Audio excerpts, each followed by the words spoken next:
YouTube, I'm Lori. Some of you guys know me or may have seen me over on the Paradox Report. Not sure if I'm going to post this video up to my Paradox page or to one of my other miscellaneous pages. But I hope all is well. And the reason for this video today is to share my Kundalini experience. So, my Kundalini experience may be very different from others. I've heard that a lot of people do different types of yoga to enhance the Kundalini Rising, or to help the Kundalini rise. But however, I actually had what I believe was my Kundalini rise without even trying. So I guess I'll start off with the fact that I began doing spiritual baths. Maybe about 3 years ago. I think it was like November 2011. November 2011? Yeah, I believe it was November 2011. But I had done the spiritual bath for 3 days in a row. I had just noticed that like things in my life just seemed to be pretty heavy. I had come from having a lot to pretty much everything being drained over a quick amount of time. But nevertheless, so I began to look at those things, and then I had someone close to me ask me if I thought that maybe I was cursed. And I know a lot of you don't believe in curses and whatnot, but here's what I'll say about that. I was a devout Christian, and I do believe that God is, but being a Christian, you know, you're pretty much taught that as long as you don't believe it, that people can't put things on you. But nevertheless, that's not what this video is about. But my whole point in mentioning that is that because of feeling as if, you know, somebody had negative thoughts and negative energy coming my way, I started looking into spiritual baths. So I started Googling, you know, how to make spiritual baths. And then I spoke to a friend of mine, Paulina Garcia. What's up, Paulina? And, you know, kind of put a bath together myself.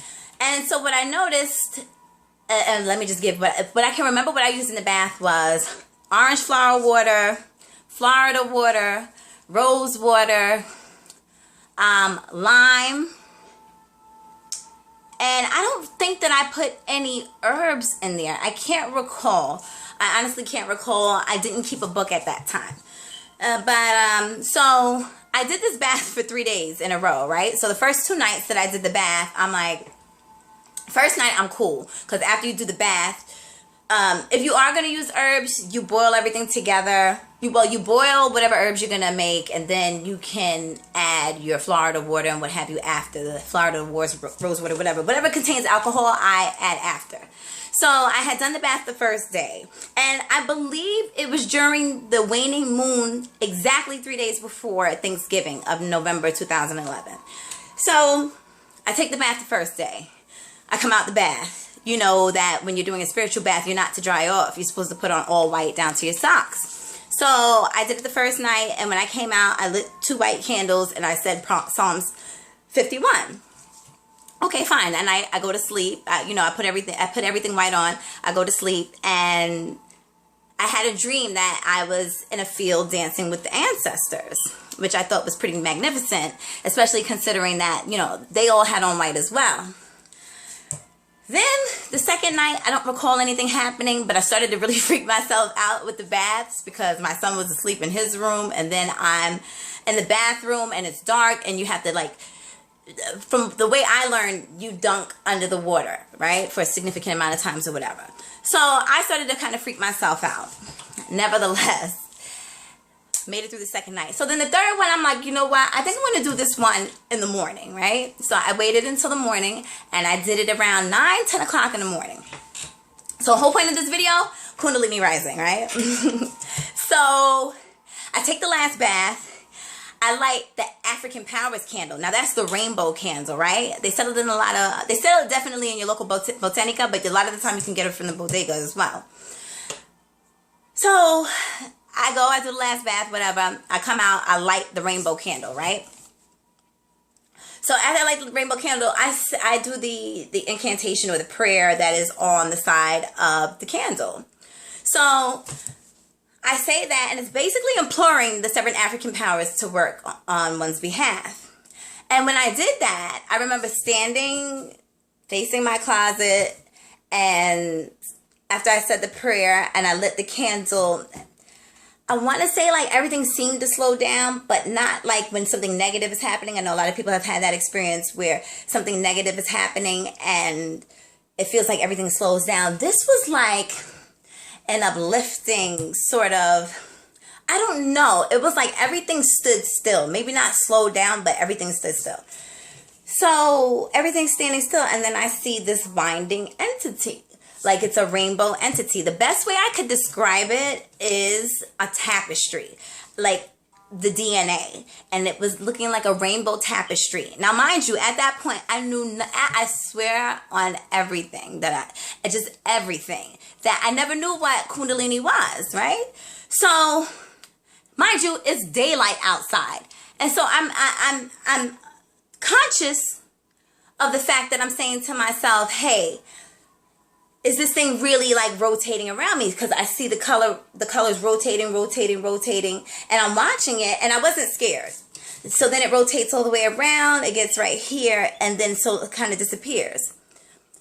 Coolest thing ever, because I know it was there, but what kind of solidified everything for me was the fact that I had no idea what Kundalini was, or at that point. And so I began to Google rainbow tapestry, because that's the best way I could describe it. So after doing that, putting the rainbow tapestry, then I started to come across the rainbow serpent. And then from there, I learned about Kundalini. And I just tied it all in, and I said, wow. So my guess is that my assumption, or whatever, just my perspective on it, is that I must have had a visit from another entity of sorts, and it must be this rainbow entity, which some identify with Aida Wedo. And I believe that she, even in many cultures, is correlated with Oya, whom I love Oya. And those who work with the Orishas and whatnot are very familiar. But I choose to work with Oya more often than not. And but my whole point of saying that was that they're all correlated. Well, from what I know, they are correlated. And that the Kundalini Rising I did by mistake. 3 days of a spiritual bath. Lit the candle, the 7 African Powers candle. Said the incantation that's on the side to employ the 7 African powers, and that rainbow entity appeared. And I would have to say that is the first alchemic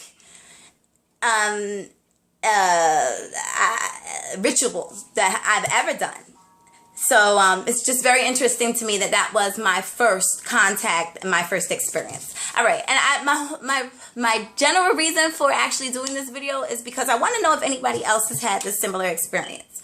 You know, a lot of people want to say people are crazy and what have you, but anyone who deals with Kundalini knows, or who is spiritual, you know, we kind of have different experiences. So please feel free and take the opportunity to please write underneath the video and let me know what your Kundalini experience is. Again, this is Lori. A lot of you know me from the Paradox Report, and it was great to share my experience. I hope to hear from you guys soon. Bye.